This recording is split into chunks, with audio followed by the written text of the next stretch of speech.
est-ce que la triche va finir par condamner certains milieux du poker? 53 de VPIP, 14 de PFR, 3 de 3 bêtes, 90 BB100. L'un des casinos qu'on ne va pas citer, des casinos a priori quasi full safe, mais on les compte sur les doigts d'un doigt.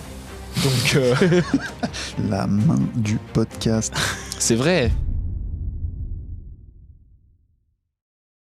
Ok les gars, bonjour à tous. Petite vidéo podcast en compagnie de mes deux acolytes, Emilio Hello à tous.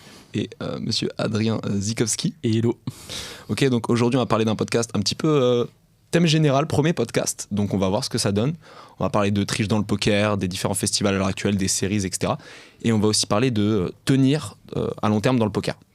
Donc Emilio, qu'est-ce que tu as à nous dire sur ces beaux sujets? On commence par quoi? On commence comment tenir Un petit peu les résultats dernièrement, comme on peut voir Negreanu, Ouais. résultats un petit peu décevants sur cette année. Il a sorti ses résultats de l'année, moins 2.2 M, Ouais. je crois, en tournoi. Il a joué sur tout ça, il n'y a pas trop eu de résultats en cash, j'ai eu l'impression. Il a fait notamment des salles WSOP. J'ai plus le chiffre exact, mais c'est Ouais, beaucoup plus de d'hommes. la moitié de ses... Il a pas fait un 1 million aussi? Je sais pas s'il a joué le 1M. ou pas? Parce que c'est Non, il n'y a pas de 1M cette année, si je dis pas de conneries. Si, mais si, il y en a eu un, je crois. Ah ouais? Mais il y avait des 250K et tout. Et puis c'est surtout ça, quoi, ça va assez vite.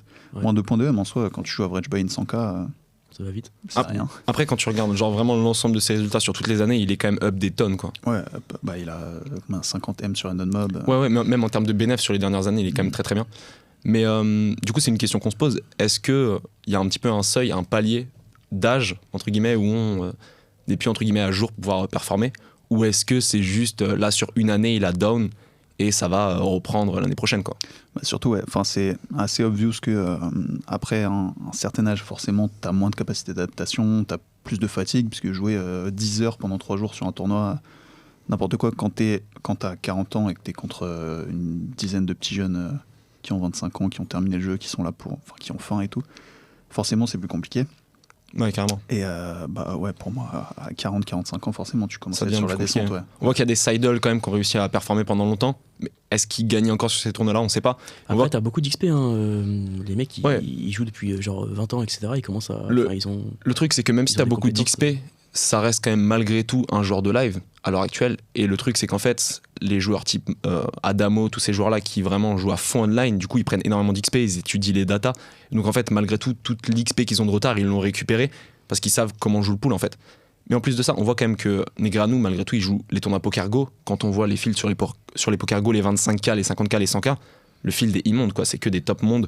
Et on voit qu'il y a quelques récrats quand même par-ci par-là, quelques joueurs asiatiques ou quoi. Et qu'ensuite, on voit que c'est un petit peu des célébrités comme Yoviral, Negreanu, tous ces joueurs-là. Mais qu'en fait, Negreanu est plus vraiment perçu comme, on va dire, un top joueur comme c'était le cas il y a 10 ans, quoi. Non, c'est sûr. Après, moi, je trouve quand même qu'il y a eu une sacrée amélioration depuis son match. Je suis avec Doug Polk. Où, Ouais, ça il s'était avait fait ouvrir, ouais. Il s'est fait ouvrir, mais ça avait été ultra médiatisé. Pendant plusieurs mois, il avait pris des coachs de HU. Il avait bossé à fond le jeu. J'ai l'impression que depuis ça, il a un petit peu eu un renouveau. Il était encore un peu sur la montée.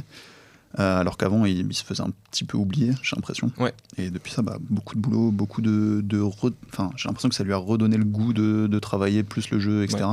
Et d'être moins sur l'instinct, peut-être. Qui c'est qu'on pourrait Ouais. du coup penser qui serait encore à jour des anciens? Dans les Patrick anciens, Antonius, Patrick Antonius, ouais. toujours là. Antonius, je sais Il qu'il joue joue encore les cher grosses en games. mix game, mais Ouais. je le vois plus trop en NLH. Non, t'avais Seidel qui était bon, EPT ou quoi, mais après, en fait, Endon Mob veut rien dire à l'heure actuelle parce que c'est les gains, en fait. Ouais, Qu'il faut regarder, c'est les bénéfs. Et au final, les bénéfs, T'as pas tous les buy-in. les meilleurs joueurs, ça reste ceux qu'on connaît, quoi. Les Adamo, tout ce qui va être Grindhouse de Fedor Odds, etc. J'ai plus le nom en tête, comment il s'appelle, l'Autrichien, je crois. Non, pas Autrichien. Andrew Lichtenberger. Non. Ouais, un bail comme ça, ouais. Ouais. Mais ouais, tous ces joueurs-là. Et ouais, on va dire les profils type Negreanu, Seidel ou quoi. On va dire alors, moins Seidel, mais Negreanu, on va dire qu'il maintenant, il surfe un peu plus sur toute sa notoriété. Comme Ça. on va dire, en fait, il s'est un petit peu converti, comme on voit des joueurs pro de foot qui ensuite deviennent commentateurs. Alors là, malgré tout, il joue encore, mais on va dire qu'il se sert de sa fame récupérée avant pour, entre guillemets, quand même pouvoir stream et avoir des viewers. Il a quand même une chaîne YouTube qui comptabilise plus de 300 000 abonnés, je crois, un truc comme ça, dans ce style-là. Il stream aussi. Il stream, il est ambassadeur GG Poker. Aussi, ouais. Et c'est surtout ça, il y a sa tête sur tous les petits emojis là. C'est Quand ça. quand tu cliques, il danse sur les TF tous les jours. C'est vrai. C'est Quand tu gagnes un gros pot. C'est elle qui danse aussi. Mais il y a aussi Negreanu, non? Tu peux choisir. Ah oui, non, t'as raison. Moi, sur les pots, sur GG, c'est Negreanu qui danse. Super. Et on voit qu'en fait, ouais, des profils comme Negreanu, à l'heure actuelle, qui est le plus connu, il y en a quand même 2-3. Yoviral, malgré tout, ça fait quand même longtemps qu'il est là. Hein. Il a commencé quand même il y a un bon moment. Ouais, carrément. Il a une grosse trentaine d'années, non 32, il doit avoir 33. Ça fait une grosse dizaine d'années qu'il est pro, quoi. Ouais, c'est ça. Il a une grosse phase online. Mhm. Et là, vraiment, il est passé complètement full live. Et on va dire que ces mix entre influenceurs et joueurs, je pense que malgré tout, à l'heure actuelle, uniquement en termes de niveau, il a plus forcément le niveau pour performer, type des fields Poker Go ou quoi. Typiquement, ce qu'on disait, les 25K, les 50K où les fields sont vraiment très relevés. Je pense quand même que malgré tout ce qui va être field WSOP, il va quand même continuer à avoir un jeu gagnant. Mais en fait, lui, c'est plus ce qu'il cherche. En fait, c'est surtout, on va dire, développer sa notoriété, aller chercher des wins, mais on va dire qu'il est plus forcément dans la recherche de vraiment crush en soi le field, quoi. Là, il est vraiment au top au niveau de il était présent sur la game de GG là, Poker Gold, je sais pas quoi. Là. Ouais.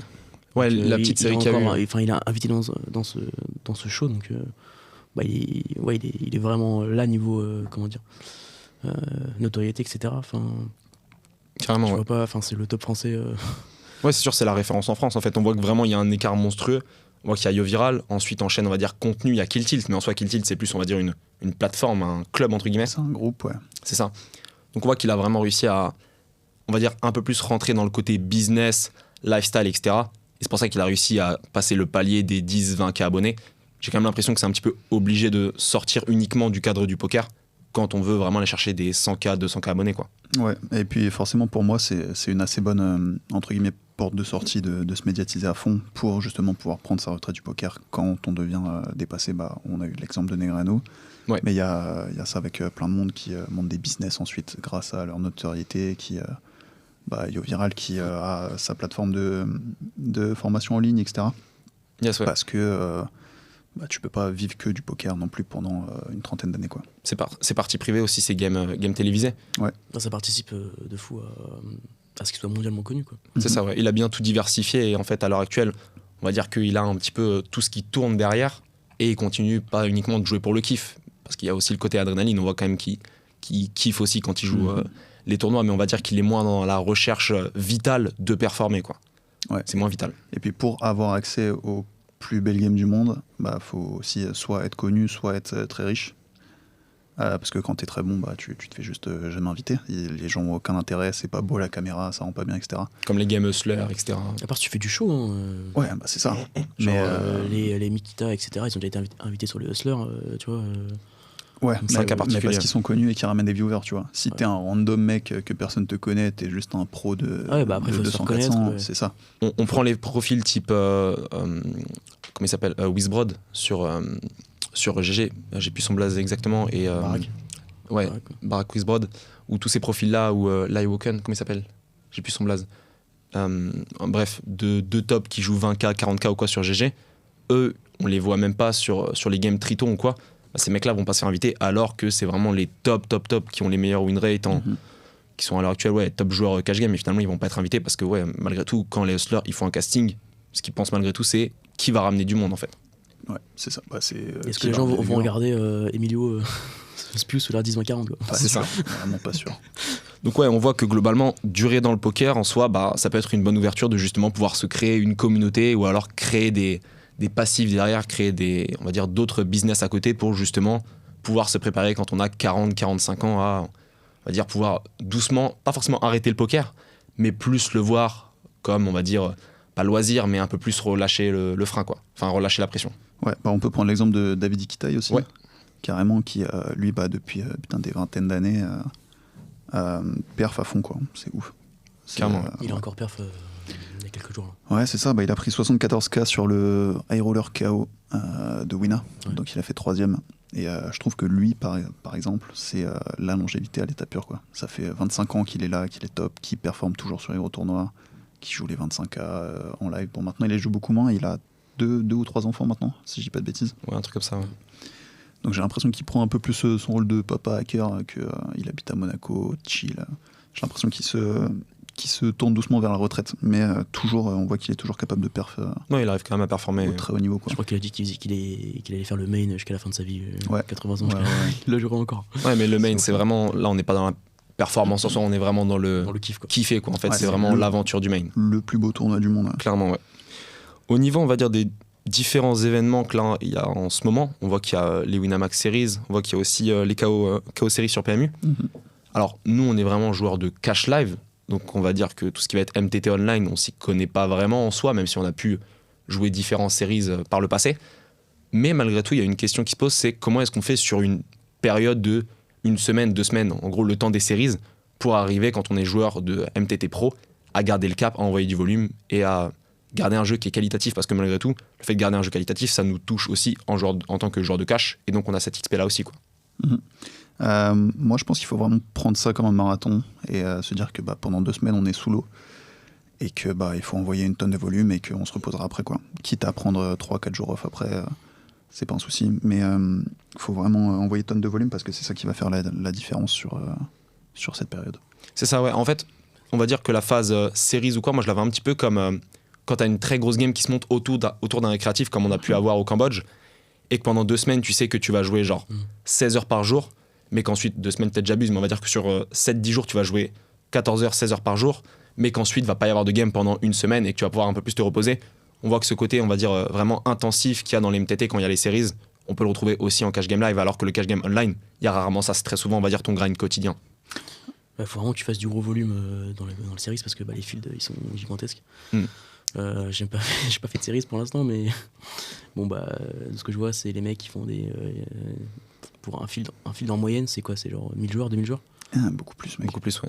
Ça dépend des tournois, mais les Winamax Series, très souvent, c'est sur les 10 euros, il y a entre 3 et 7000 joueurs facile. Genre le high five sur 100 000 joueurs.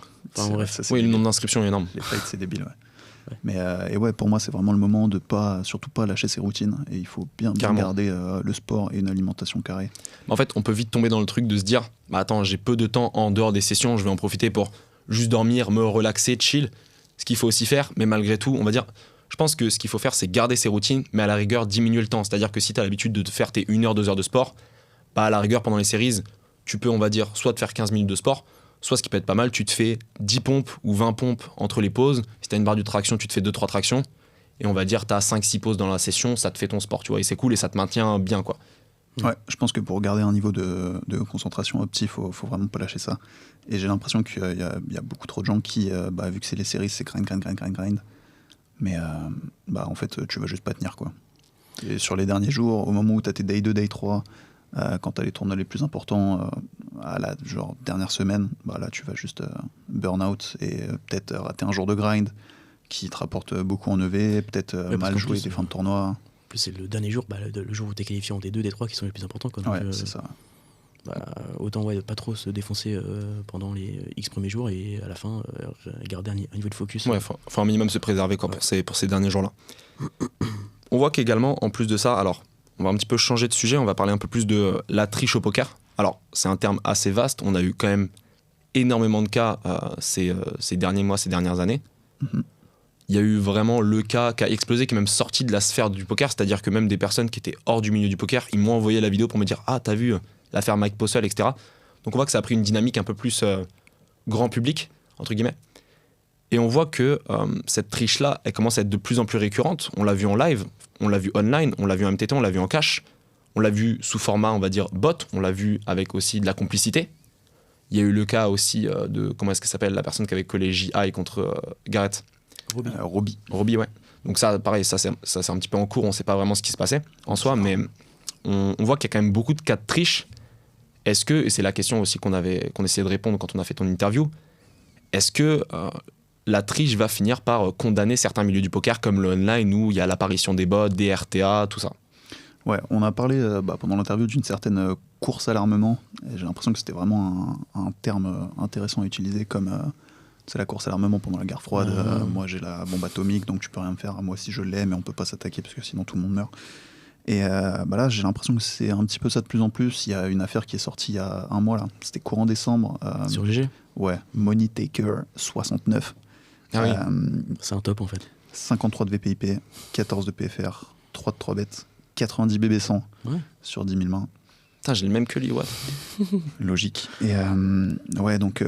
Il roule le quart. Money Taker qui donc super usé GG, qui avait accès à au pourcentage d'équité ou quelque chose comme ça. Il pouvait voir les pourcentages d'équité en direct. Ok, ouais. C'est pas les cartes. Je crois que tu pouvais voir les cartes. Non, les cartes, c'était l'affaire Pod Tripper sur Ultimate Poker, il y a une dizaine d'années. D'accord. Où lui, justement, avait accès aux cartes, ça avait beaucoup parlé. Où il avait genre 90% de VPIP, 150 BP100. C'était oui. énorme, quoi. Et il avait gagné des tournois, etc. Genre, il avait pris des 150K sur Ultimate Bet, c'était n'importe quoi. Mais c'est assez ouf que des mecs comme ça, qui ont là 90 BB100, se disent pas, ok, au lieu de faire 90 BB100, je vais faire 10 BB100 et je vais pas me faire griller, quoi. C'est assez ouf qu'ils vont vraiment, pas gratter, mais justement y aller à la wall again, quoi. Surexploité, ouais, c'est ouf. Mais en fait, s'il y en a un qui se fait attraper, pourquoi il y en a pas 10 qui sont en train de... C'est ça. c'est ça. Truc, quoi. C'est vrai qu'on va dire que tous les profils qu'on peut voir qui font du 35 VPIP+, et qui font des win rates assez conséquents, ça peut justement être de potentiels bots, quoi. Ouais, dangereux. C'est quoi le max de BB100 qu'on peut avoir, pensez Sur GG, Sur quelle limite? ça va dépendre de la limite, ça va dépendre du rec. Et à partir de, je sais pas, la 500... Sur la 500, honnêtement, les vraiment bons regs, on va considérer que c'est à partir de 2-3 BB100 pré-reg back. En ligne. Déjà, ouais. Online, ouais. Ouais, online, ouais, je parle vraiment online. Donc 2-3 BB100 pré-reg back. Et les meilleurs profils que j'ai vus, ils ont 6 BB100, quoi. 6 BB100 pré-reg back, donc on va dire, si vraiment ils ont un deal de fou, 10 BB100, mais 10 BB100, t'es le boss of the boss, quoi. Ouais, c'est les gros cracks. Donc on voit qu'à partir du moment où on voit un mec qui fait genre 15-20 BB100 sur GG avec un reg qui est assez élevé, des tables qui sont assez complexes, ça, faut commencer à se poser des questions, quoi. Mais on a eu pas mal aussi d'affaires en live. Donc justement, tu parlais de Mac Puzzle. Ouais. Donc ça, c'était pendant un live stream. Et donc ce qui était sorti, c'est qu'il avait toujours son téléphone genre sur ses jambes ou à côté. Et qu'il avait quelqu'un en régie qui lui envoyait les cartes en direct. Ce qui est fou que Ce qui genre, peut aider. la personne à sa gauche... Ah non, il était site 1, donc la personne à sa Et gauche... il était souvent, et tu sais, il mettait son téléphone téléphone genre entre ses cuisses, tu sais, ou D'accord, quelque chose ok. comme ça. Et donc, les gens voyaient pas forcément. Mais il était tout le temps comme ça pendant les coups. Et pendant des mois, c'était comme ça et Pendant quelques mois, ouais. Puis il y avait déjà eu des plaintes avant, il y a des personnes qui avaient déjà dit putain c'est bizarre, je perds souvent les coups contre lui, etc. Mais on va dire que ça avait été un petit peu évincé parce que justement il avait des complices à l'intérieur de la régie qui, à mon avis, étouffaient l'affaire, quoi. Ouais. Il y a eu beaucoup de plaintes, mais ouais, check, j'ai réussi à récupérer le graphique donc, du VPIP et du nombre de BB100. Donc ça c'est le pool moyen de GG, on vous le mettra Ok, au montage. on vous le mettra au montage, ouais. Le pool moyen est à Pot Reaper, donc qui avait 90 de VPIP et 150 BB100, Solide. et Mike Puzzle, tout seul sur le côté, Avec combien de BB100? avec 60 de VPIP et 1000 BB100. Ok, ouais. 1000 BB100. Et d'ailleurs, live, ouais. on voit que le groupe en bleu il se situe entre combien et c'est combien? live, là, c'est bon. Le groupe en bleu, c'est globalement entre 15 de VPIP et 40, et donc entre moins 100 et pour les meilleurs 30 BB100, quoi. C'est en online ou live? C'est online, ça. Ok, ouais. Bon, 30 BB100, faut y aller quand même. Hein. Ouais, c'est sur C'est les en L2, stakes. quoi. Ouais, je sais pas. C'est exactement. NL2 Winner. NL2 Winner, 4 tablings. Ouais, complètement débile, ouais. Mais ok, ouais, donc on voit que c'est quand même quelque chose qui prend de l'ampleur. Et au final, l'affaire, elle s'est conclue, je crois, par tribunal, mais qu'il n'a pas été sanctionné au final. Il est quand même sorti victorieux de ça, quoi. Il y a déjà eu une sanction, etc. Ouais, ça a Ouais, été traité, Si je ouais. dis pas de bêtises, il a fait appel, mais il a eu une grosse amende. Hein. Genre, Ah ouais 1 million de plus, ouais. Je crois qu'il y a eu un truc comme ça. Ok. Si je dis pas de bêtises. Mais est-ce qu'il a dit comment il avait fait, du coup, ou pas Bah, en fait, c'est ça, ouais, C'est obvious. Il avait les contacts de la régie, il avait son téléphone, et il y avait quelqu'un qui lui envoyait les cartes de la personne, en fait. Ah oui, non, j'étais encore sur Money Taker. Ah, bah, Money Taker, ouais, en fait, il voyait le pourcentage d'équité qu'il avait, et donc il s'adaptait à ça. Et puis on a vu, il avait une HH avec Jackay, où il. Ouais, il a call Ouais. turn, alors que le mec, il avait tirage gutshot. C'est ça, ouais. Donc, bet une bébé, c'était débile. Ouais, complètement fou. Et du coup, mais on sait ou pas comment il a fait Money Taker Pour avoir accès à ça, on sait pas. De ce que j'ai entendu, c'est il a réussi à personnaliser son HUD sur GG, truc que tu peux faire. Et puis il y avait un truc où en bidouillant les fichiers, en gros, tu pouvais mettre dans ton HUD le pourcentage d'équité en live Ah oui, d'accord. Donc qui s'affichait c'est tout le grâce au temps tracker. et pas que quand tu étais à tapis. Ok. Et donc avec ça, il a eu. Et donc en termes de triche, on a eu aussi l'affaire qui a fait vibrer le monde du poker il y a 2 ans. Là, c'est Jake Schindler. Aussi, ouais. Joueur à STX. Sirovic et Brian Kenny, où là, c'était en live et online. Donc online, les 3 ont été accusés et ont reconnu être coupables de multi-accounting. Donc ils jouaient sur plusieurs comptes en même temps sur les gros tournois. Ce qui est interdit. Ce qui est fortement déconseillé. Ouais, interdit quoi. Encore plus quand tu joues les 25K et qu'il y a 100 personnes dans le field. Si tu as 3 comptes sur le truc, Compliqué. très compliqué, ouais. Et y a plein de gens aussi qui l'accusaient de RTA, d'utiliser des solvers en direct, etc. Ce qui est évidemment aussi fortement déconseillé. Est-ce que beaucoup de monde Interdit, fait, ouais.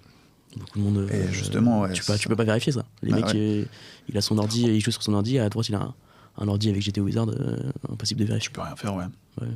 C'est vrai. Ou t'as un pote sur Discord qui te donne les sims en direct ou n'importe quoi. C'est pour ça qu'en fait, moi je vois difficilement comment dans 5-10 ans ça peut encore tenir le poker online en STX quoi. Ouais, bah moi je prévoyais 10 ans, toi t'as dit 5 Plutôt ans. 5, ouais. Plutôt 5. Donc moi je pense que définitivement le poker live a encore de très beaux jours devant lui, mais le poker online... Ou alors faut vraiment que les sites de poker style GG, Wina, etc. Alors surtout GG parce que c'est vraiment la plateforme internationale et PS se penche vraiment sur le cas de recruter des, je sais pas comment on appelle ça, good hackers. Je sais pas ce que c'est le nom. Des white hats. Ethical hackers. Ok, ouais. Des hackers, on va dire, éthiques, qui entre guillemets, vont justement pouvoir essayer de voir s'il y a des failles pour pouvoir, entre guillemets, prévenir de différentes triches, quoi. Ouais, bah ça va être un petit peu la seule solution en fait. Va vraiment falloir. J'ai vu que justement après l'affaire Money Taker, GG ont fait un communiqué et ils ont annoncé doubler la taille de leur team sécurité. Ouais, mais est-ce que c'est. Est-ce que c'est suffisant ? Je suis pas sûr parce que. Moi je vois toujours pas la solution à ce que si le mec il a un autre ordi à côté. Là, il y en a pas. En fait, il faut que chacun se filme quand il joue en fait. Du coup. Ouais, bah c'est ça qui se passait pendant justement le challenge Doug Paul contre Daniel Negreanu. Ouais. Ils étaient obligés de se filmer et de streamer pendant la session pour être sûr qu'il n'y ait pas de triche quoi. Bah, comme quand on voit les championnats du monde d'échecs, quand il y avait la période Covid ou quoi, tout le monde, enfin les personnes se filmaient en fait pendant les championnats pour éviter justement qu'il y ait ce type de choses parce qu'aux échecs, tu peux vraiment, voilà, c'est encore plus simple. T'as vraiment le Covid. Ouais, c'est résolu quoi. Ton échiquier, ton autre échiquier à droite, tu mets les solutions, bam bam, et en fait c'est réglé quoi. Et t'as le meilleur coup en sachant qu'en plus de ça, ouais, aux échecs, en fait, le meilleur coup sera toujours le meilleur coup. On va dire la personne qui utilise une RTA ou un RTA ou un solver au poker, elle va prendre la décision théorique, mais ça sera pas la décision la plus maximum exploitante qui va avoir la meilleure EV. Donc on va dire qu'elle peut un petit peu passer sous le radar entre guillemets à un moment. Après c'est vrai que les bails type la personne connaît les statistiques, là en fait s'il pousse vraiment la chose à fond, en fait il se fait détecter directement. Ouais, bah c'est un peu comme ce qu'on a pu voir à Sihanouk. Hein. Ouais. Adrien, raconte-nous. Bah moi j'ai eu la chance de pas trop eu affaire à beaucoup de games un peu louches. Il y a eu quand même ouais. qu'on bipera d'ailleurs. Ouais, c'est ça. Ça sera bipé. Ouais, cette game là, bon bah le mec il savait très bien, enfin ça se voyait tellement il savait à l'avance. Et comme il avait un coup contre un pote à lui, il a fait un challenge. Ok, bon, je vais pas non plus te défoncer à ce point-là. Il a fait un pile ou face. Bon, c'est tombé en la défaveur du mec qui trichait, malheureusement. Donc il a foldé. Voilà. Et du coup, mais j'ai demandé quand même au dealer d'ouvrir la carte et il touchait bel et bien River. Donc bon. Donc ouais, il a voulu, entre guillemets, pour écarter les traces, faire je me couche ou je colle, et comme ça, pour éviter que... Ouais. Ah, mais il y a eu beaucoup de spots, il y a eu toi aussi quand tu arrives à ce même casino. On avait de gros soupçons que la game était scam. Tu t'assois demain après 2 as, bizarre, open, 3 bêtes, 4 bêtes shove. Ah, je le sens, je vais me faire niquer. Ça colle de dame, prends tout de suite la dame. Ouais, je le dis direct, ouais. Et on se lève. Après, c'est toujours dur à définir. Est-ce que c'est vraiment scam ou est-ce que pas de bol ? Bizarre. Mais en fait, ce qui est vraiment dur dans ce type de game, c'est qu'au final, comme on a pu les jouer, sans parler vraiment de chiffres ultra précisément, mais on voit qu'on a eu des grosses périodes up, mais qu'au final... Alors, c'est dur quand même à définir si à ce casino, on est up overall. Je pense qu'on est soit break-even, soit légèrement up. Je pense pas qu'on est down, parce qu'on a fait une grosse session, puis grosse session down après, mais qui était toujours en bénéfice sur les 2 sessions en bilan. Ouais. Donc en fait c'est dur à définir. Est-ce que vraiment c'est la faute à pas de bol et quand on up, bam, on se fait down après ? Ou est-ce qu'il y a bel et bien du scam et entre guillemets, ils sont pas forcément entre guillemets de mauvaises intentions, mais juste ils sont en mode c'est des nouveaux joueurs, on va regarder comment est-ce qu'ils jouent. Ils voient qu'on up, donc ils voient, parce qu'en fait c'est un business, hein, les parties privées de poker, parce que même si c'est dans des casinos, ça reste des parties privées qui sont gérées par un host, en fait ça reste un business. Et donc en fait, est-ce qu'ils se disent pas, ils sortent de l'argent du pool, ils sortent de l'argent de l'écosystème, donc on va le récupérer sur les games d'après quoi. Ouais, parce que en fait, si tu sors l'argent, son pool de joueurs n'a plus l'argent pour jouer, il fait pas de rake, et il dort la rue en fait. Ouais. Mais après, y a ça dans plusieurs casinos du coup là-bas. Mais, En fait, c'est assez dur à déterminer quel est le pourcentage de game scam à Sihanouk. Mhm. Moi, je pense qu'en fait, le pourcentage de game scam, il n'est pas forcément fixe. Je pense qu'il ne ça scam pas varie, toujours les games. C'est-à-dire que je pense qu'il y a certaines games où on est sur à 90% qu'elles sont scam. Je pense qu'il y a plein de moments, en fait, elles sont pas scam et ils la scam soit quand il y a un joueur étranger qui arrive, soit quand tu primes beaucoup sur la game et qu'ils veulent justement récupérer l'argent que tu as volé, entre guillemets, de l'écosystème. Donc en fait, je pense que ça dépend, mais on va dire qu'à partir du moment où tu te fais pas mal connaître dans la ville, entre guillemets, c'est assez compliqué de trouver des games safe et on tourne à 80-90% de game scam, quoi. Ouais. Et puis, bah, toi, tu as pu jouer pas mal de games avec certains profils et à chaque fois que tu les jouais, bizarrement, ça bet call Queen High River et c'est bon, ça... Enfin, tu as eu plein de coups, on pourra en mettre en exemple. Ouais. Quand tu te fais call Queen High et que ta valet 10 tournée en bluff, main bizarre. Alors ça, c'était la main d'un autre joueur de la team Ah oui, merde. qui avait tourné valet 10 en bluff et qui s'était fait call Queen Eye. Et ouais, sacré spot. Ah, genre bet, Ouais, call, mais toi, check si raise. tu t'étais fait call valet 10 high. Moi, il y en a beaucoup. Je t'avoue que je me souviens pas de tous les coups, mais c'est vrai qu'il y a beaucoup de coups. Je me suis dit, compliqué. Bizarre. Il y a cette période au casino, l'un des casinos qu'on ne va pas citer, mais un casino où ça s'est pas très bien passé, où bizarrement il y a une whale qui s'assoit et qui vraiment arrache tout le monde, mais qui vraiment en mode sit and go killer. Je sais pas si vous vous souvenez, sit and go killer sur Winamax, il y a genre je crois 6 mecs Ouais. et tout va au vainqueur. Bah lui il s'est cru dans un sit and go killer, il a stack off les mecs les uns après les autres. J'étais à la table, je devais y passer, j'y suis passé. Tu y es passé. Je suis passé à la casserole. Rouleau compresseur. Et non, c'était assez fou. Mais du coup, à ça quel veut point dire, il touchait, quoi. Même des joueurs qui sont extérieurs à la game, qui arrivent, Peuvent. potentiellement c'est pas les os, tu vois. Enfin, C'est ça. Parce qu'on a l'impression que des joueurs, enfin ce joueur-là en particulier, il me semble, c'est un joueur qui, ok, il est arrivé à cette game-là, il défonçait tout le monde. Il est arrivé dans un autre casino, il défonçait tout le monde. C'est. Alors, je parle pas de ce joueur-là. ok, Je parle. ok. Alors, j'ai appris par la suite qu'en fait, c'était le frère d'un des hosts. Et en fait, ce qu'ils ont fait, c'est que ce joueur-là passait vraiment pour une whale. C'est-à-dire, le mec qui boit à table, il est friendly, etc. Et en fait, faut vraiment comprendre que les mecs qui scamment les games, ils sont pas cons. En fait, ils réfléchissent aux choses, ils réfléchissent à comment nous, on va percevoir la chose. Ah, ok, si on scam à tel moment, est-ce qu'ils vont pas se dire que c'est louche, etc. Un petit peu ce qu'il a fait l'os de ta game, à vouloir faire un pile ou face. C'est qu'en fait, les mecs, ils comprennent les choses, ils anticipent les choses. Et donc, en fait, au final, quand ils ont vu que ce profil-là était un petit peu foufou, parce que je pense quand même, il est quand même foufou de base, c'est quand même une whale de base, ils se sont dit, ok, lui, s'il call 7-4 off, un 4 bet, ça peut passer, quoi. Par contre, si tu mets Lost, qui est ultra tight, qui call 7-4 off, ils vont quand même comprendre la supercherie, quoi. Et puis, ce qui est horrible à Sihanouk, c'est qu'on n'a jamais eu le fin mot de l'histoire, quoi. On sait jamais quand c'est scam, comment c'est scam. saura jamais, ils sont trop forts. C'est indétectable à chaque C'est fois, quoi. super fort, ouais. Ils sont C'est super fort. forts. Et d'ailleurs, si on compare avec d'autres games qu'on a joué dans des places qui sont super safe, par exemple au Canada ou dans d'autres endroits, bah en fait, on se rend compte qu'il y a quand même des périodes où on a eu un run extrêmement compliqué. Et donc, en fait, tu as toujours le doute de dire, est-ce qu'à Sihanouk, on n'a vraiment pas eu de chance sur certains endroits?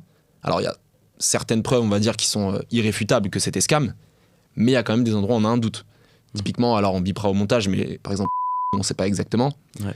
Pour tous ces casinos-là, c'est C'est quand même bizarre de up X euros en 2 mois et de les down Non. exactement le même C'est vrai, montant 2 semaines après. Ouais. Après, il y a quand même des casinos, a priori, quasi full safe, mais on les compte sur les doigts d'un doigt. Donc, Sur les doigts d'un doigt. donc compliqué. Ce fameux casino. Ce fameux casino, Qu'est-ce qu'il est beau. pas si beau que ça en vrai. Pas Enfin, si c'est beau. pas nécessaire. Après aussi, on voit que quand on joue dans les endroits où on est vraiment sûr que c'est safe, on a vraiment les résultats qui suivent après. Et Carrément. là, on a vraiment des win rates qui. On n'a pas de doute. Là, on sait que si on se la prend, on se la prend et on peut. On n'a pas le doute de ah putain, est-ce qu'il me l'a mis parce que j'avais 0% en fait depuis le début, ou alors est-ce qu'il me l'a mis parce que j'ai pas eu de chance, quoi. Bah, ça tombe bien parce que j'avais justement avec notre ami ChatGPT, notre ami à tous, calculé les pourcentages de faire une session down en fonction de notre pourcentage de sessions positives. Et donc on voyait qu'un joueur qui fait 80% de sessions positives a du coup une chance sur 5 de faire une session down, Logique. une chance sur 25 de faire 2 sessions down d'affilée, et une chance sur 125 de faire 3 sessions down. Difficile. Ce qui serait 3 fois par an, quoi, dans l'idée. Donc on voit que ça reste quand même dans cet ordre-là, quoi. Ça pourrait arriver dans 3 moments dans l'année. Donc on voit que ça reste assez peu probable. Par contre, on prend un joueur qui fait que 60% de sessions positives, parce que déjà, ça dépend des fields. Contre un field agressif, ça peut déjà être... par exemple, à Sihanouk, c'est vraiment compliqué d'atteindre les 70% de sessions positives, parce qu'en fait, le field est tellement agressif que certes, tu fais plus de sessions, de grosses sessions, tu fais des meilleurs bébés de l'heure, mais au final, c'est tellement high variance qu'en fait, tu vas quand même faire des sessions down au final qui seront plus nombreuses qu'un field qui est très facile à jouer comme le field français en fait. Ça swing beaucoup, ouais. Donc on voit qu'un joueur qui faisait 60%, uniquement 60% de sessions positives, il avait du coup une chance sur 2,5 de faire une session down, une chance sur 6,25 de faire 2 sessions down d'affilée, et une chance sur 16 de faire 3 sessions down. Et là, on rentre dans des probas qui sont, on va dire, plus réalistes. Mais on voit quand même qu'à Sihanouk, on a quand même, à certains endroits, fait des 10 sessions down d'affilée. Ouais, et on continue d'y aller. Et alors, non, à la fin, on a quand même arrêté. À la fin, on a arrêté. Parce qu'il y avait aussi du short deck, etc. Donc, c'est aussi des games où il y a plus de variance. Donc, c'était assez dur à juger, sachant que c'était chez plusieurs joueurs. C'était différents joueurs de la team. Mhm. Et donc, là, par contre, si on regarde les chances, alors soit on n'a vraiment pas eu de chance, soit il y a moyen qu'il y avait quelques caméras espions sur le mur. Ouais, c'est Donc, le on voit problème que- d'une vie, hein. On voit qu'avec 60%, avec 80% de sessions positives, il y a une chance sur, écoutez-moi bien, 9 765 625. Ouais, t'as pas chaté. Ce De qui est faire peu probable. combien 10 sessions down 10 sessions down d'affilée, comme ce qui était le cas au casino qu'on a cité précédemment. Ouais. Et avec 60% de sessions positives, comme ce qu'on pouvait tourner à Sihanouk, ce qui était déjà intéressant, on avait une chance sur 9 537. Ce qui équivaut à une fois tous les 30 ans. Alors, soit on a passé le cap, et maintenant on est blanchi pour 30 ans. Personne n'a 30 ans dans cette pièce. C'est vrai, dommage. Soit, malheureusement, la game était scam. Bizarre. Bizarre. Mais c'est vrai que Sihanouk c'est un petit peu réputé pour ça. C'est vrai que ça fait un petit peu peur quand on en parle, toutes les games scam. On va dire aussi, il y a tout le côté mafieux, entre guillemets. Je sais pas si c'est forcément le bon terme, mais on va dire que Sihanouk, ça comment dire, ça respire pas la confiance en soi. Bien sûr. Et c'est vrai qu'on peut vite avoir peur comment dire, de s'attirer des ennuis. Mais malgré tout, on voit quand même qu'il y a quand même des games qui restent intéressantes, mais faut faire attention, quoi. C'est pas, on va dire que c'est pas la place qu'on recommande si vous voulez un endroit tranquille pour grind, n'allez pas à Sihanouk. Clairement, c'est pas. Aller dans les casinos normaux, il y a C'est ça. 0,1% de chance qu'un mec décide de tricher. C'est ça. Parce qu'ils utilisent d'une encre invisible, je sais pas quoi, mais ça sera extrêmement minime, quoi. En fait, encore plus si vous débutez dans le poker ou alors que vous êtes dans une phase de construire votre bankroll, il y a déjà tellement de variance à ce jeu, tellement de facteurs extérieurs, la confiance en soi, le maintien de l'énergie à long terme, la variance, etc. Si vous rajoutez en plus de ça le facteur scam, que quand vous downez, vous savez pas si c'est votre faute, si c'est de votre faute, si c'est le run est de votre faute, ou alors si vous avez juste zéro contrôle sur la chose, en fait, vous devenez fou, quoi. Je sais que moi, il y a une période où justement on a joué à Phnom Penh, la partie privée à Phnom Penh. Je suis pas quelqu'un qui hard tilt de base, c'est-à-dire que voilà, comme tout le monde, ça me fait un peu chier quand je down. On va pas se mentir, quand t'enchaînes 3-4 sessions positives, 3 Trop chiant. Oh loup. insupportable. Quand t'enchaînes 3-4 sessions down, forcément, tu lâches des petits putain, c'est ce que je me prends, etc. Un Mais- petit message à Emilio. Un petit message à Emilio, ce jeu c'est de la merde. Mais là, on était vraiment sur quelque chose d'assez insane à la game à Phnom Penh. Et c'est vrai qu'en fait, le sentiment que j'avais de me dire, en fait, c'est vraiment un sentiment d'impuissance au final. De me dire, ça se trouve, je me fais juste ken et tous les mecs autour de moi, c'est des acteurs, on est dans Truman Show. En fait, ça te fait vriller. Et là, j'étais parti dans une folie furieuse. Dans une paranoïa. Tu l'as joué combien de temps cette game déjà? Je l'ai joué 3 soirs. Alors, en termes de session down, au final, c'est que 3 sessions down. Mais c'est les spots qui étaient complètement fous. Avec un 3 bet sizé 80% du stack paire de 5. 5 au flop. Bizarre. Mais toutes ces choses-là, enfin, il y a juste plein d'exemples. Mais on voit que voilà, le Cambodge, je pense qu'il faut vraiment avoir énormément d'expérience en live. Alors je pense que c'est l'une des plus grosses erreurs possibles, il ne faut pas y aller tout seul. Je sais que moi, il y a des moments où j'étais tout seul et clairement, Dangereux. j'étais en stress. Il faut parler mandarin. Il faut quand même communiquer avec les autres et malgré tout, même si c'est une place qui reste quand même overall assez dangereuse, on voit quand même que si on est cool, typiquement le casino, donc plutôt sympa, on voit que si on est cool avec les personnes et qu'on est plutôt friendly avec eux, malgré tout, ils vont pas nous embêter en fait. Faut vraiment Ouais, faire le bien con, sûr. je pense, pour vraiment être en danger. Hein. En fait, c'est que des gens smart, les orgas, donc ils savent que bah, t'es une liasse de billets quand ils doivent arriver. Donc Oui. que tu sois européen, chinois ou quoi, t'es un client, quoi. Donc, Ils scamment pas par méchanceté en fait, ils scamment juste parce que c'est le business, ils veulent pas que tu leur prennes de l'argent de leur business. Et en fait, au final, les Chinois, en fait, les Chinois qu'on voit à Sianouk ont beaucoup d'argent et ce qu'ils cherchent, c'est pas à forcément il faut que je gagne de l'argent pour qu'ils soient contents en fait. Eux, ce qu'ils cherchent, c'est simplement passer un bon moment. Et s'ils passent un moment que t'as rigolé avec eux, que t'as kiffé, que t'es un petit peu friendly, en fait, eux, ça leur fait leur soirée et ils vont kiffer. Moi, je sais que quand on est arrivé à Sianouk, j'étais un petit peu encore dans ma phase comme à Paris. Les bras longs du corps, je parle à personne, je suis une intelligence artificielle, je vais tous vous tuer. Ça l'a pas fait. Ça l'a pas fait et forcément, j'étais pas invité au game. Et ensuite, on va dire, quand je me suis ouvert à ça, que entre guillemets, alors au début, je me suis un petit peu forcé parce que c'était pas dans ma nature, de tchatcher avec les mecs, de rigoler, de prendre les télégrammes, les WeChat, etc. Prendre un peu de cours de chinois aussi. Bizarrement, alors, prendre les cours de chinois, bizarrement, les mecs te catchent plus, les mecs jouent plus contre toi et surtout, les mecs, en fait, ils te kiffent plus. Et donc, en fait, ok, vas-y, on a une game qui ouvre dans 2 jours, est-ce que t'es chaud? Ça, on m'a jamais proposé ça les 3-4 premiers mois en fait. Et c'est vraiment à partir du moment où je me suis dit, ok, c'est aussi des jeux de relations, qu'en fait, clairement, j'ai été plus invité. Et d'ailleurs, même personnellement, soit sans jouer l'acteur ou quoi, en fait, le fait de parler avec les mecs, tu passes toi-même un meilleur moment parce qu'au final, on l'oublie, mais si c'est pour 40 ans, 45 ans de ta vie, faire la gueule à table et pas kiffer, ça sert à rien, genre autant taffer dans un bureau quoi. Donc c'est vrai qu'en fait, pour son plaisir personnel, pour aussi arriver à grind plus longtemps, c'est plus facile à grind plus longtemps quand t'es dans un bon environnement. En fait, c'est tout simplement mieux d'être friendly à table.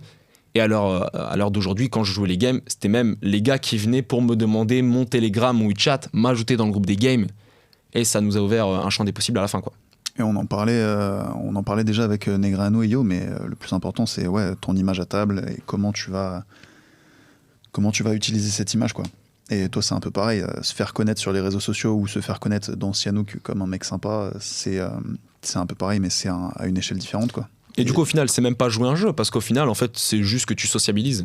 Et au final, tu te rends vite compte que je pense que le pourcentage d'êtres humains qui sont vraiment introvertis, mais à fond, il est quand même extrêmement faible. Je pense que tu peux avoir un tempérament introverti de base. Je pense que c'est mon cas. Je sais pas si c'est ton cas, mais je pense que c'est en partie mon cas de base. Mais malgré tout, je pense que même une personne introvertie peut, on va dire, de manière générale, être solo, faire son taf ou quoi. Mais malgré tout, elle a besoin de sa dose de sociabilité. En fait, les êtres humains, on est tous des êtres sociaux. Et je pense que vraiment, pour, on va dire, alors ça part un peu en mode philosophique, mais pour vraiment, entre guillemets, atteindre le bonheur ou quoi, il faut vraiment remplir plein de conditions. Et la sociabilité, pour moi, elle est obligatoire pour tout le monde. Mais c'est une compétence très importante en live. Si t'es pas social à la table, si t'es que tes écouteurs, etc., les mecs, ils vont pas aimer jouer avec toi. Et tes spots de value, tu vas pas te faire payer. Les mecs, ils vont pas de bluff. Après, évidemment, c'est une généralité. Mais c'est hyper important d'être sociable, quoi. Ouais, carrément.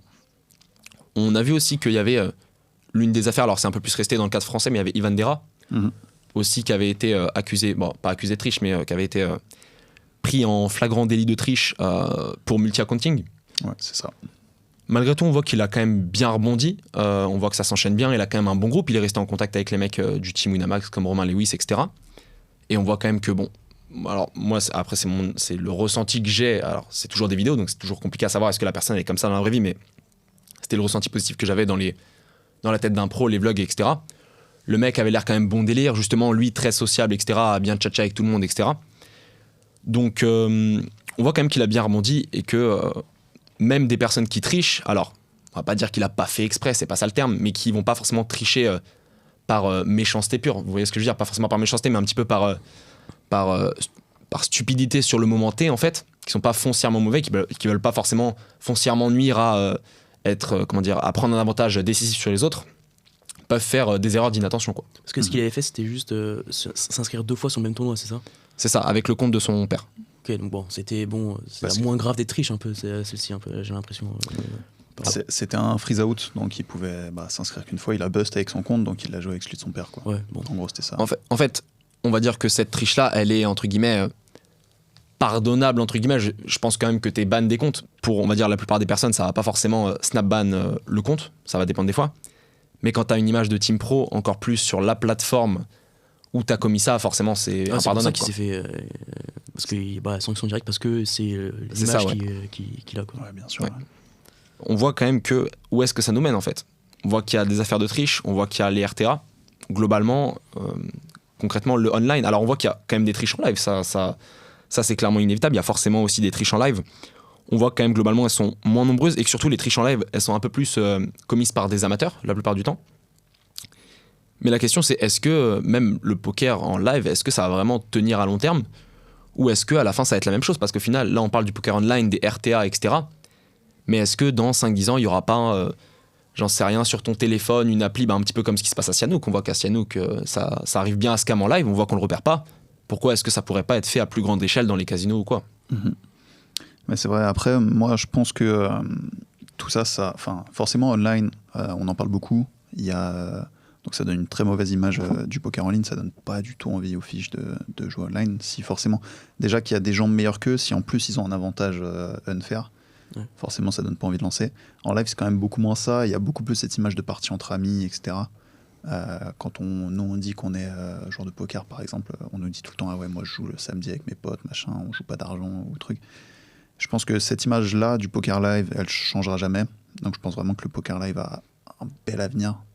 Mais le poker online, moi je le vois vraiment dans, comme on a dit, 5-10 ans, de moins en moins, de plus en plus affecté par ces affaires-là, parce qu'il y en a de plus en plus, et il y en a qui sortent tous les mois, quoi. Des bots, des machins, tous les spin and go, high stakes du .com et du .fr infestés de bots, tu peux plus les jouer normalement, quoi.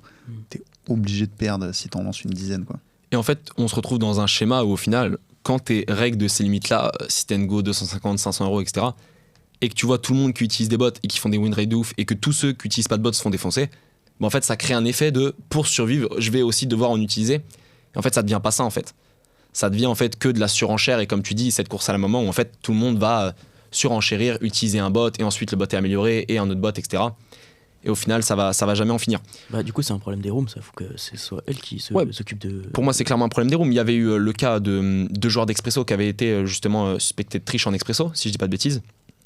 Et où ils avaient fait justement venir, alors il y avait l'un des deux joueurs qui n'était pas venu, mais ils avaient fait venir l'un des joueurs dans les studios de Winamax pour lui demander de jouer et voir comment est-ce qu'il jouait, parce qu'en fait son pourcentage d'action était extrêmement proche de la GTO.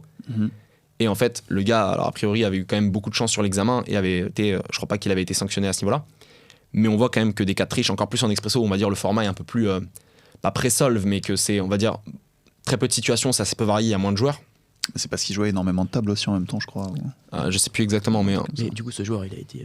C'est quoi au final? Je pense pas qu'il a été banni. Non, je crois pas qu'il a été banni. Je vais pas dire de bêtises, mais je crois pas. Durant sa session, ça montrait un peu qu'il avait joué comme ça, du coup. En fait, en gros, ils avaient analysé ses actions et ses actions étaient ultra proches des résultats GTO en fait. D'accord.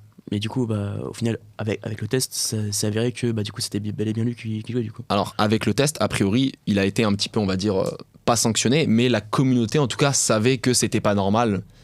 Et qu'il y avait de très grandes chances qu'il trichait, quoi. Donc voilà, globalement, ça ouvre un petit peu plus la porte au cash game live. Donc là, il y a deux solutions. On va dire qu'il y a deux gros scénarios. Soit les choses restent telles qu'elles sont, et comme on dit, d'ici 5-10 ans, on va avoir quand même une grosse partie des joueurs, surtout, je pense, des joueurs récréatifs au début. Les règles vont un petit peu s'entêter, et quand ils vont se faire défoncer contre les bots, ils vont soit eux-mêmes utiliser des bots, soit basculer en live. Ça, c'est le premier scénario, entre guillemets, les choses bougent pas beaucoup. Soit les rooms prennent ce problème clairement. Alors, ce qu'on dit, c'est pas que c'est facile, hein, encore une fois, nous on fait constatation des faits. Mais soit les rooms prennent vraiment ce problème à cœur, parce que c'est vraiment un sujet très important, ce problème à cœur, et mettent en place, comme ce qu'a fait GG, doubler leur équipe de sécurité, avoir des good hackers dans leur équipe pour justement pouvoir repérer les failles en avance, potentiellement mettre certaines restrictions en plus, c'est-à-dire peut-être supprimer certaines options qui peuvent potentiellement donner accès à certaines personnes pour modifier dans les fichiers ou quoi certaines infos. Mais on va dire qu'il y a forcément besoin de réagir et de prendre, on va dire, pas uniquement des petites mesures quand il y a un cas de triche, mais de s'y mettre maintenant. Faut pas attendre que dans 3 mois on nous dise en fait lui et lui ils ont triché, et qu'au final on se rend compte que la moitié des mecs qui trichaient en high stakes ils avaient des bails de bot, quoi. Est-ce que vous avez joué à Dofus par hasard? Non. Moi non, trop jeune. Pas joué à Dofus. Trop jeune. Et justement moi ça me fait penser un peu à ça, où en fait, il y avait des armées de bots qui se baladaient tout le temps sur les maps. Et donc, pour tous les trucs où en fait, tu devais faire de la récolte, en fait, tu avais genre des teams de 8 bots qui jouaient donc 24-24, qui récoltaient une tonne de trucs et qui vendaient tout. Mais donc, ça détruisait l'économie parce que il y avait beaucoup plus d'offres et pour la même demande. Et donc, c'est ça, l'apparition des bots, ça a détruit l'économie sur plein de serveurs. Et au final, le jeu s'est retrouvé juste mort, quoi. Et moi j'ai peur que ça fasse un petit peu la même chose avec le poker où petit à petit tout le monde a son bot, blablabla.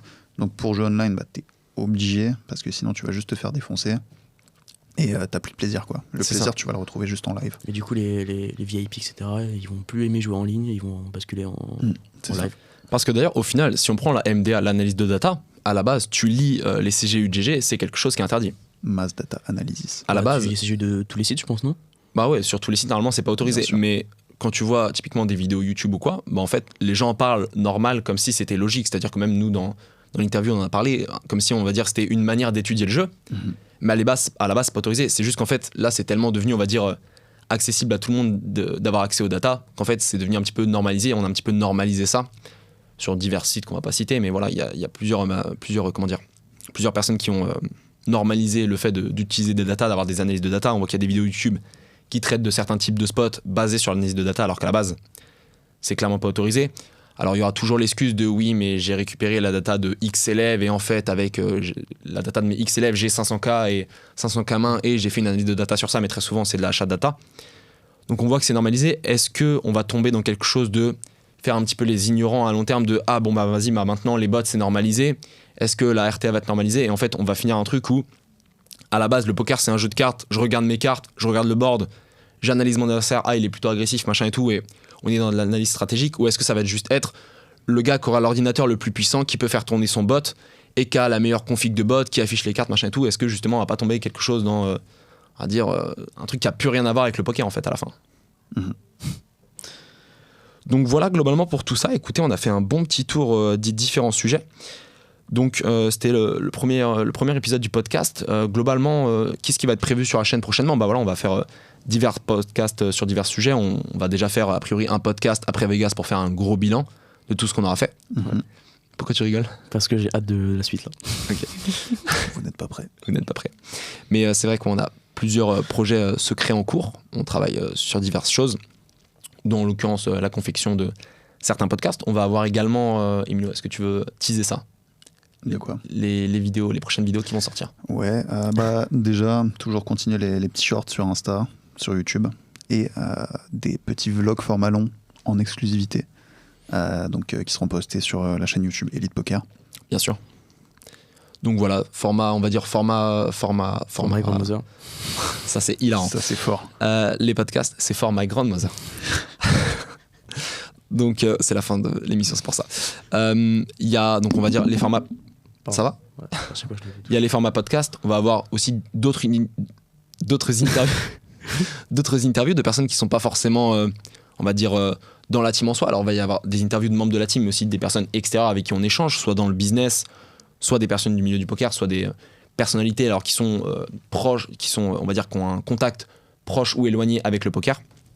Donc voilà, vraiment ce format interview comme vous avez pu voir avec mes deux compères Emilio et Adrien. On va avoir également ce format podcast sur divers sujets, que ce soit sur l'actualité poker, sur des sujets qui nous intéressent ou alors même sur notre actualité à nous, sur ce qu'on va prévoir cette année. Donc voilà, Vegas, potentiellement une série de vlogs à Macao et des podcasts qui sont peut-être enregistrés là-bas. Potentiellement des podcasts. Dans d'autres pays, hein, si jamais hop, on se... Ouais, c'est ça, à Dubaï ou quoi. Et ce format vidéo que tu es en train de nous préparer. Donc voilà tout ça, les gars. Restez branchés, abonnez-vous. Abonnez-vous également à nos réseaux sociaux. Emilio, tu as quelque chose à nous dire? T'avais pas Avant fini? de se quitter, la main du podcast. C'est vrai.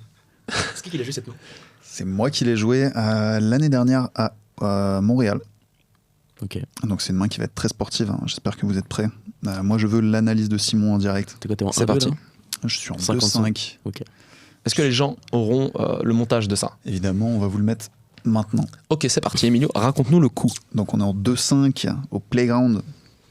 Tu shootes la limite, Emilio? Je shoot la limite. On Ok, ouvre une d'accord. paire de 10 au hijack. Déjà, quelle est notre décision? On est sur une 2-5. Tout le monde a fold? Normal, tout le Alors, monde a fold. on est sur quel type de table ici? Genre plutôt Agressif, agressif, passif? On est sur une 2-5 passive. On peut prendre ça un petit peu comme le fil français. Ok. Pas énormément de 3 bêtes. Table très standard. Bon, ici, globalement, alors, si on est sur une table assez passive, pour moi, ça va être uniquement de l'open. Pas d'intérêt à lim pour jouer en lim raise. On n'a pas envie de lim, d'être 5 way dans le pot, etc. Là, ce qui va influencer mon sizing d'open, moi, je partirais soit pour un open, on va dire assez standard, type 4-5x, si on est sur une table assez honnête, assez standard. Si on est sur une table assez CS, on peut justement augmenter notre sizing d'open, aller chercher du 30, 35, voire même 40, 50 sur certaines tables, pour justement ne pas être en multi-way, parce que si on a une situation du type on open hijack type 20-25, bouton call et big blind s'offrent des cotes. On est en 4 fois de position. On est 3-4 joueurs de position avec une main qui va sous-performer. Donc ici, table plutôt honnête a priori. C'est ça. Donc open, on va dire 4x, ça me paraît pas mal. C'est ce que j'ai décidé de faire. Donc Quel top reg. d'open 20 au hijack. Un jeune, pas trop d'infos. A priori, joueur régulier. Nous 3 bêtes à 65 au bouton. 65. L'action revient à nous. Quelle est notre décision, On est Adrien? combien deep? Nous avons tapis. 1000 $ au début du coup, donc 200 blindes. On a des sizing, on a des infos sur son. Absolument aucune info. Première fois que je le joue, ça a l'air d'être un joueur régulier. La vingtaine, 25 ans. Il est au bouton, c'est ça? C'est ça, il est au bouton. Alors, et on joue 200 blindes. je pense que, donc tu as open 4x, je pense qu'ici il va s'attendre à que ce soit ton sizing standard, pas forcément que ce soit un sizing weak ni un sizing strong. Je pense qu'il va avoir une range assez mergée. Les gens ont tendance à avoir vraiment des ranges mergées dans ces positions-là. Donc on va dire que je pense qu'il va avoir une région orientée Broadway, type roi dame off, dame valet suité, valet 10 suité. Peut-être des suités de connecteurs. Je sais pas si tu as l'info à quel point il 3 bet beaucoup. Pour l'instant, vraiment zéro info. C'est la première fois que je le voyais. Je pense que la pop de reg ici va pas forcément chercher de problème. Une donnée ici que les gens analysent pas forcément, c'est les joueurs qui sont derrière, les joueurs en blind. Ici, lui, s'il y a une whale en big blind, il a aucun intérêt à 3 bet des mains comme 9-8 suité, même des as valet off, roi dame off. Pourquoi il irait 3 bet ça? Il est content justement de faire rentrer la whale dans le coup. Donc typiquement ici, il y avait des joueurs récréatifs en big blind. Non, s'il y avait une whale en big blind, j'aurais open beaucoup plus cher. Ouais, bien sûr. Qui aurait été un bon exploit. Donc là, absolument pas d'infos sur les blindes. Donc ici, a priori, une range de 3 bêtes assez orientée Broadway, des as dame off, toutes ces choses-là. Je pense que 4 bêtes serait un petit peu surévalué à notre main. En plus de ça, c'est un reg, on sait pas forcément comment est-ce qu'il joue VS 4 bêtes. S'il commence à beaucoup call sa partie roi dame off, as valet off, VS 4 bêtes, au final, on n'accomplit pas grand-chose. On va être hors de position face à une range, soit qui nous high crush, soit qui va avoir 50% d'équité. Donc ici, moi, je partirais plutôt pour un call. Et on a quand même une bonne connaissance de comment jouent les règles en pot 3 bet IP. Ça joue avec du c-bet range, donc on va leur rouler dessus. C'est ce que j'ai décidé de faire et on se retrouve sur un flop 10, Dame 10, 9-5. Dame 9-5, ok. Je m'appelle pas Adrien. Dame 9-5 Rainbow. On ne fait pas brelan, ce qui est étonnant. On ne fait pas brelan. Est-ce qu'on donc bête? On ne va pas donc bet ici. Rainbow. Okay. Dame 9-5 Rainbow, ouais. Alors, est-ce qu'on pourrait avoir du donc bet vers certains profils? Je pense que ça serait plutôt orienté contre des profils récréatifs, qui sont vraiment très aggro, qui se level beaucoup vers small size. Mais contre un joueur régulier, ici, on va check, je pense. On a juste checké, effectivement. Le jeune décide de check back sur board d'Amaï. Assez surprenant. Pas habituel. Alors, ouais, assez surprenant. Je pense qu'il y a, on va dire, il y a deux types de réactions possibles ici par les joueurs réguliers. On va avoir les joueurs réguliers qui vont pas s'embêter, qui vont bet un tiers range. Et on va avoir les joueurs réguliers qui vont être un petit peu face-up quand on n'a rien à foutre et qui vont check tout ce qui va être As-Roi, middle pair. Je pense que les trash ont quand même souvent tendance à bet sur ce Dame 7-5, hein, c'est ça? Ouais. Dame Dame 9-5. 9-5. Dame 9-5, je pense qu'ils vont avoir justement tendance à bet toute leur partie Broadway. Au final, tout ce qui va être la partie Roi-Valet, Valet 10, etc. Je pense qu'ils vont la bet parce que sur ce type de board, il est content justement déjà de nous faire folder nos As-X suités, notre partie As-Valet, même notre partie 4-4, 3-3, 2-2, voire même 6-6-7-7 avec un bet un peu plus cher. Donc je pense que cette partie gutshot va trop bet. Donc pour moi ici, quand il check sur Dame 9-5, il va être beaucoup plus orienté sur des mains type paire de 10, paire de Valet, As-Roi, et sa range est un petit peu restreinte à ça, ou alors quelques mains type As-6 trash. Genre As-10 ou. As-10 aussi potentiellement, même si je pense qu'avec As-10, s'il a, on va dire, un bluff pur, il a pas vraiment de showdown, donc je pense qu'il aurait également pris en bet mi-pot ou small. Donc après le check back vient le 3 de cœur qui ouvre Ok. un flush draw. Est-ce qu'on bête? Bon, ici, au vu de ce qu'on a dit, voilà, il y a deux types de mains. Bon, 2-10 on bloque énormément. Ici, pour moi, vraiment, le cœur de ses mains, c'est alors 2 dames qui peut être aussi intuitif à check pour lui s'il a une range de check. Il y a 2 valets qui fait 6 combos. Calcul de combo, on va pas rentrer dans les détails. As-Roi. Et As-Roi qui fait 16 combos. Pour moi, le calcul est assez simple. On a plus que 50% d'équité. Les amis, misons. Mission. Du coup. Au niveau du sizing, donc ici, imaginons qu'on mise la moitié du pot. Notre adversaire a besoin de 25% d'équité pour gagner le coup, mon ami. Et ici, avec As-Roi, il va jouer 6 cartes. x 2 plus 2, ça nous fait 14%. Donc il va faire une erreur de 11% d'équité. Je pense que c'est un bon size. Également, si on réfléchit à notre range perçu ici sur Dame 9-5, c'est quoi? C'est une brick turn. Dame 3. 9-5-3 qui ouvre un flush draw. Dame 9-5-3 qui ouvre un flush draw. On a nos flush draw en bluff et on a évidemment énormément de gutshot en bluff naturel, en bluff à low wood. Tout ce qui va être les rois valets, les rois 10, les valets 10. Donc ici, a priori, on a des bluffs en perçu. On a une main en face chez l'adversaire qui peut call pour justement toucher un as ou un roi. Je pense que le bet Mipo est un bon sizing contre certains joueurs. Typiquement, si on a une image assez agressive, on peut aller chercher du sizing type 3 quarts si on pense qu'il va coller As-Roi parce qu'on a trop de bluffs en perçu. Et même remettre un bet en value river contre As-Roi. Ok. Effectivement, j'ai décidé de bet. Pas très cher, j'ai bet 40. Donc, Donc combien un tiers pot. 40 dans 137. Ok, donc je pense qu'on peut aller chercher un peu plus cher. Clairement, Avec du recul, je suis OK. Si on a moins de bluff en perçu, typiquement si c'est justement Dame 7-5, là je suis OK, on a moins de bluff en perçu, je suis d'accord pour justement aller chercher un tiers pot pour justement augmenter notre certitude qui va coller les mains comme As-Roi. Beaucoup plus de gutshot là, c'est vrai. Donc on s'est fait payer, évidemment. Vient la river, le roi. Horrible, As-Roi rentre. Qu'est-ce qu'on fait? Est-ce qu'on continue à miser? Est-ce qu'on essaie de bluffer? Donc là on est sur Dame 9-5-3 et Roi, évidemment ça s'affiche à l'écran. C'est ça. Alors bon, ici a priori, s'il a une main comme 2 valets, c'est 6 combos, je pense que on a 2 scénarios ici. Soit on estime que le field va trop respecter le check raise ici, il va trop value As-Roi et va trop folder le check raise. Alors comme vous pouvez voir, il y a les stacks qui s'affichent à l'écran, mais il va trop respecter le check raise all-in et en fait je pense qu'il va trop miser. On va faire tapis et trop folder As-Roi parce qu'il estime que les gens ne bluffent pas assez, qu'on va avoir que quinte, que relance le play ou quoi. Deuxième possibilité, vous estimez que votre adversaire est potentiellement CS et ne va pas savoir lâcher top pair, top kicker. Je pense que malgré tout, même contre un adversaire CS, ici sa partie 2 valets, il va la fold. Donc j'estime que dans tous les cas, As-Roi, j'ai perdu le coup. Qu'il mise, qu'il check ou quoi, dans tous les cas, As-Roi, je vais pas me concentrer sur cette partie de range là. As-Roi, arrivé river, ça représente 12 combos. Il a 6 combos de 2 valets, donc il représente 33% de sa range. Ici, moi, je partirais pour un bet 1 tiers. On a besoin de 20% de FE. Il va folder 33% de sa range, ça me paraît pas mal. Je pense qu'il va folder 2 valets ici si on bet 1 tiers. Je sais pas ce que vous en pensez. Ou vous préférez peut-être bet Mipo pour assurer la FE? Mipo, on a besoin de 33% de FE, donc il va coller à l'équilibre. Donc moi, je partirais pour bet 1 tiers. Je pense qu'il fold 2 valets. Mais ici, au vu du profil que tu as décrit, ça a l'air d'être un rig un petit peu du pool. Donc je pense que malgré tout, il va respecter le check raise all-in. Donc je partirais pour la line de check raise all-in. Ouais, moi je pense qu'on va vraiment prendre beaucoup trop d'argent contre ces As-Roi en fait. Et que, effectivement, quand on bet un tiers, on va faire folder les paires de valets, mais c'est vraiment tout. Alors que il peut toujours nous retourner un random main qui va aussi transformer en bluff, qui va nous donner un peu d'argent. Peut-être As-10, As-Valet qu'il a checké 10-20% du temps, on sait jamais. C'est vrai que le roi c'est une bonne carte pour lui bluff et donc on a également ce fait que dans tous les cas si on fait tapis il va folder son bluff mais on va récupérer cette mise supplémentaire donc il y a aussi des implieds à check. Pour ça que j'ai décidé de checker sur cette river et on fait face à une mise 110 donc Mipo. Bon ici ça représente vraiment As-Roi comme on l'a dit juste avant. J'ai 800. Bon ici a priori l'adversaire est capé. Effectif. 900 pardon. Ici l'adversaire est capé, a priori valet 10, il va très souvent avoir tendance à 2 barrels avec open-ended pour nous faire folder notre partie middle pair, As-Roi potentiellement aussi chez nous. Donc ici je pense qu'il est capé, 2 rois je pense qu'il 2 barrels trop turn, 2 dames je pense qu'il va size soit plus cher, soit bet avant ou quoi. Raise turn. Ouais, donc ici je pense qu'on a simplement un push pour mettre un maximum de pression au range capé, on a vraiment envie d'assurer notre certitude de le faire folder, go faire tapis. S'il était non capé, qu'il avait des mains fortes et des As-Roi, on peut raise sizer pour faire folder sa As-Roi et perdre le minimum contre les mains fortes. Donc voilà. C'est ce que j'ai décidé de faire effectivement. J'ai relancé à 350. J'ai pas fait tapis. J'ai eu peur. Mais tu penses que ça suffit pas? Tu raises par exemple 400 En fait, là pour moi il est capé. Donc dans tous les cas il va folder. Autant s'il est capé, avoir le maximum de certitude qu'il fold et faire tapis. Pour moi ici on est très, très d'accord sur le fait qu'il est quasi exclusivement As-Roi. Si on est dans un cas où si on change le board et qu'il a des nuts carry river, là je suis chaud pour faire ce sizing là parce que malgré tout je pense qu'il a 80% de chance de réussir ce sizing là et je perds le moins possible contre les mains fortes dans la range de l'adversaire. Mais là vu qu'il est capé j'ai envie d'avoir juste 99% de chance qu'il fold donc je fais tapis. Ok, moi je me suis dit qu'il y avait de temps en temps 2 dames dans la range et que j'avais pas envie de jam contre cette partie là. Je me suis dit qu'avec ce size j'avais pas loin de 100% de taux de réussite à mon bluff contre As-Roi.